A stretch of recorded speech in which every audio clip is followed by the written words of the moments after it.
n'avez pas de droit d'appréciation. Vous aviez largement utilisé votre temps. Une question maintenant de Muriel Fagne pour FAPOBLOU sur l'expérimentation du revenu universel en Corse. Vous avez la parole, Madame la conseillère.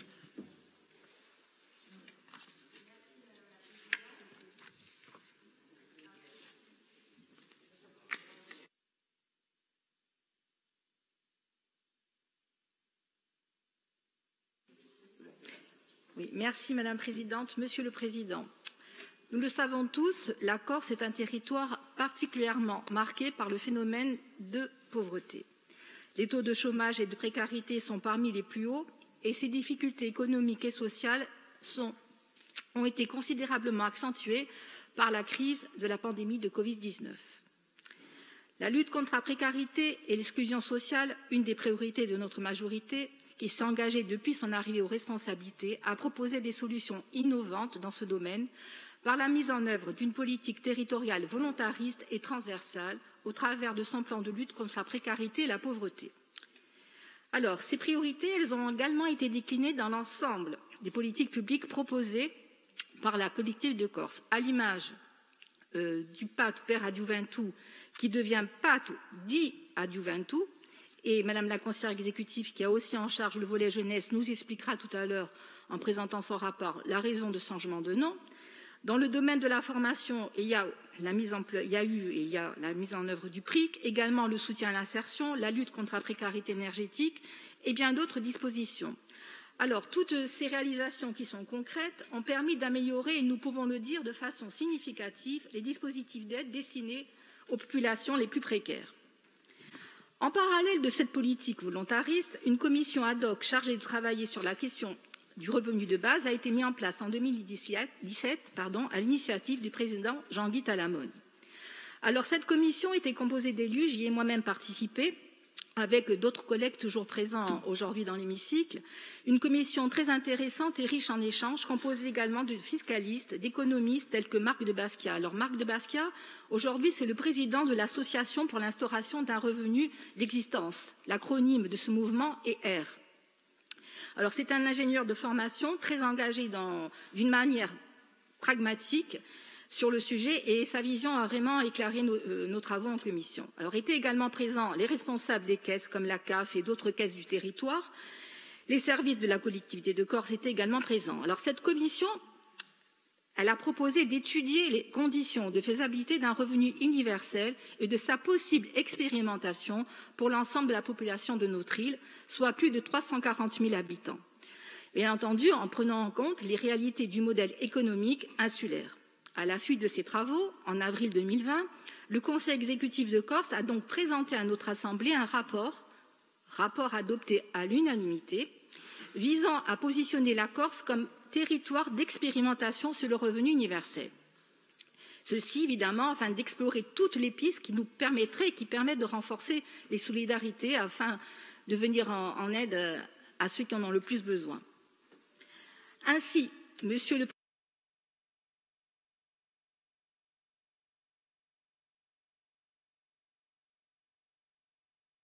Président du Conseil exécutif, pourriez-vous présenter un point d'étape sur la question de l'expérimentation du revenu universel en Corse? Je vous remercie. Je donne la parole, merci Madame la conseillère, à l'exécutif sur la question. Merci. Oui, merci Madame la conseillère de me donner l'occasion de faire le point sur ce dossier à propos duquel l'Assemblée de Corse a déjà statué et délibéré, au moins sur le principe, à plusieurs reprises. Dire d'abord que notre volonté politique constante depuis décembre 2015 a été de placer la question sociale au cœur de notre stratégie et de nos priorités. Cela a notamment conduit le 30 septembre 2016 à approuver la stratégie relative à l'élaboration d'un plan de lutte contre la pauvreté et la précarité, puis un peu moins d'un an après, le 30 mars 2017, à approuver le plan opérationnel de lutte contre la pauvreté et la précarité. C'est dans ce cadre général que se soient inscrites également nos réflexions sur des innovations en matière sociale et particulièrement la réflexion sur le revenu universel qui a été initiée, vous l'avez rappelé, à la demande du président de l'Assemblée de Corse dans le cadre d'une commission qui avait été instituée à cet effet. Ensuite de ce travail, est intervenue une délibération qui a pris acte du rapport d'étape relatif à l'expérimentation du revenu universel, un rapport d'étape qui prévoyait notamment, à l'initiative du Conseil exécutif de Corse, le lancement d'une consultation pour un accompagnement extérieur afin d'avoir véritablement l'ensemble des données techniques qui permettront à l'Assemblée de Corse, premièrement, d'avoir toutes les informations utiles pour statuer sur le principe d'une expérimentation au titre du revenu universel. Deuxièmement, d'avoir tous les éléments, y compris budgétaires, techniques et financiers, qui permettront à la décision de l'Assemblée de Corse de se transcrire de façon opérationnelle après celle-ci. Quelques éléments chiffrés d'abord pour préciser les enjeux. L'allocation RSA, elle s'est élevée ces dernières années à 36 205 000 en 2018, 36 205 000 euros, elle est passée à 40 275 000 euros en 2021.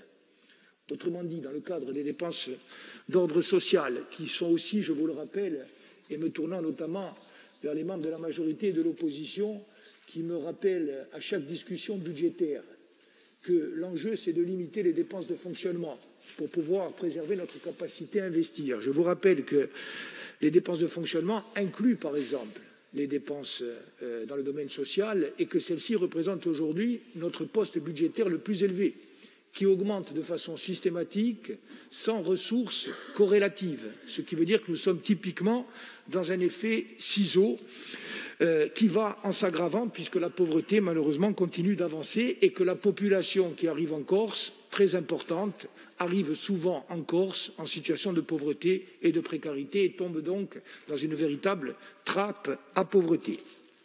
Alors ça c'est l'existant aujourd'hui. Question que nous devons nous poser, comment pouvons-nous améliorer, renforcer, élargir nos dispositifs, comment les rendre plus efficaces, plus simples, plus lisibles et comment pouvons-nous les financer? Parce que cette question est aussi une question essentielle. Alors c'est dans ce cadre-là qu'est intervenu notre AMO. Le rapport est un rapport qui est une véritable somme et qui vient confirmer le coup d'avance qu'a pris la collectivité de Corse dans le domaine du revenu universel. Et tant mieux, parce que cette question va être certainement au cœur du débat présidentiel et elle va être au cœur des politiques publiques. Elle retrouve un regain d'intérêt, notamment dans le cadre de la crise économique et sociale issue de la crise sanitaire Covid.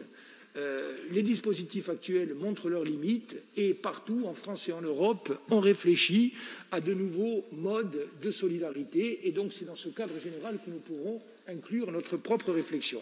Une réflexion qui n'est pas facile, car ce rapport qui a été conduit par l'équipe de M. de Basquiat et d'autres intervenants qui sont les véritables références françaises et européennes en la matière, souligne la difficulté juridique et budgétaire de l'exercice. Premièrement, l'expérimentation doit nécessairement cohabiter avec des dispositifs légaux de portée nationale à l'échelle française, notamment les prestations sociales, les prestations familiales, la fiscalité. Il n'est donc pas juridiquement envisageable de porter une expérimentation sur le revenu universel sans avoir la validation et la contractualisation juridique avec l'État.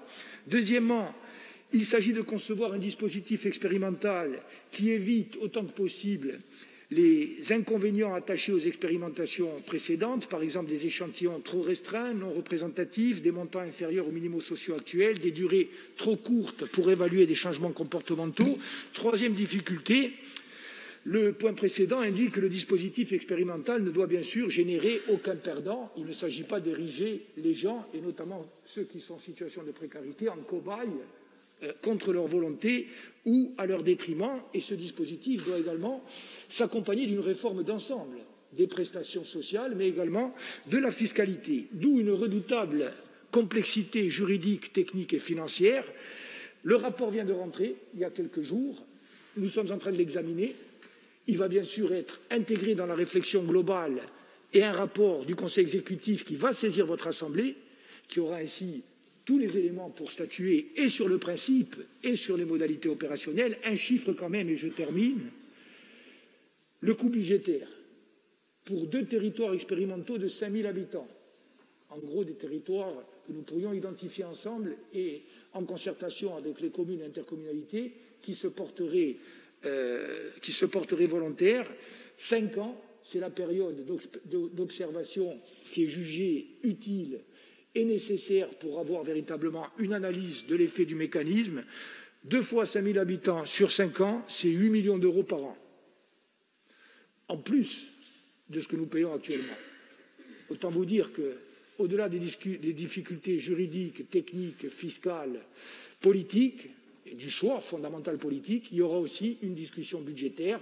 Tous ces éléments, l'Assemblée de Corse aura à en débattre, comme elle aura également à débattre d'autres propositions que nous verserons au débat, par exemple des mesures alternatives qui pourraient conserver certaines catégories de la population. Je pense par exemple à la jeunesse ou à d'autres populations au sens utilisé par les acteurs sociaux.